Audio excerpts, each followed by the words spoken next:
Hello everyone, welcome to my channel సుమా గిరీష్. మా అమ్మ చాలా ఇష్టంగా చేసే కూర, నేను చాలా కష్టంగా తినే కూర ఉందంటే అది ఈ టొమాటో పప్పు. సో మా అమ్మ స్టైల్ ఆఫ్ టొమాటో పప్పు చూసేయండి. ఫస్ట్ ఒక గ్లాస్ కందిపప్పుని నానపెట్టుకోవాలి, పచ్చిమిర్చి వేసుకొని ఒక 15 20 మినిట్స్ నానిన తర్వాత కందిపప్పులో చిటికెడు పసుపు, కొద్దిగా టేస్ట్కి సరిపడా కారం అంటే హాఫ్ స్పూన్ కారం వేసుకొని కొన్ని ఆనియన్స్ ముక్కలు కూడా వేసుకోవాలి. తర్వాత ఉడికించుకోవాలి. ఒక 20 మినిట్స్ మీడియం ఫ్లేమ్లో పెట్టామంటే కందిపప్పు ఉడుకుతుంది. ముందుగా నానపెట్టుకుంటే ఇంకా త్వరగా ఉడుకుతుంది అన్నమాట. కందిపప్పు ఉడికిన తర్వాత టొమాటోస్, చింతపండు యాడ్ చేసుకోవాలి. దీన్ని ఇంకొక 15 మినిట్స్ ఉడికించుకోవాలి. ఉడికించుకొని గట్టిపడిన తర్వాత ఎనిపేసుకోవాలన్నమాట. ఎనుపుకొని తిరుగుమాత పెట్టేసుకోవాలి. నా చిన్నప్పటి నుంచి మా అమ్మ దీన్ని వారానికి 3-4 సార్లైనా చేస్తుంటుంది. అందుకనేనేమో నాకు బోర్ కొట్టేసి నేను అస్సలు హైదరాబాద్లో టొమాటో పప్పే చేయను.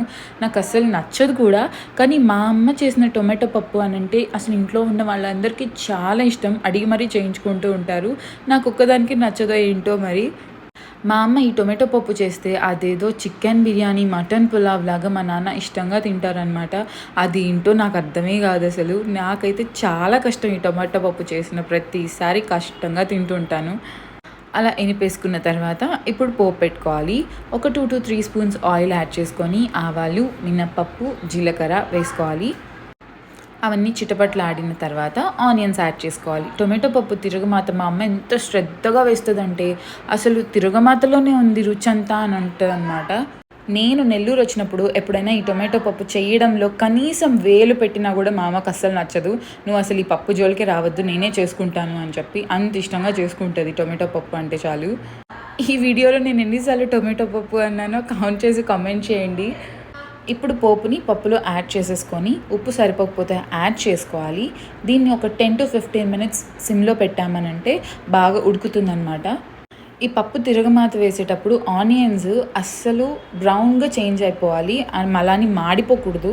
కలర్ అయితే చేంజ్ అవ్వాలన్నమాట, క్రిస్పీగా. అప్పుడే పప్పుకి చాలా టేస్ట్ వస్తుంది. అన్నట్టు మర్చిపోయాను, మెయిన్ ఇంగ్రీడియంట్ కరివేపాకు ఫ్లేవర్ అయితే ఈ పప్పుకి చాలా బాగుంటుంది. యాడ్ చేసుకోవడం మాత్రం మర్చిపోవద్దు. పప్పు అనేది మరీ గట్టిగా ఉడకూడదు, మరీ పల్చగా కూడా ఉండకూడదు, మీడియంగా ఉండాలన్నమాట. ఉడికిన తర్వాత గిన్నెలో తీసి పెట్టేసుకొని ఇప్పుడు ఈ గిన్నెలో మనకి తెలుగు వాళ్ళకి తెలిసిందే కదా, రోటి పచ్చడి చేస్తే రోట్లో అన్నం వేసుకొని తినడం.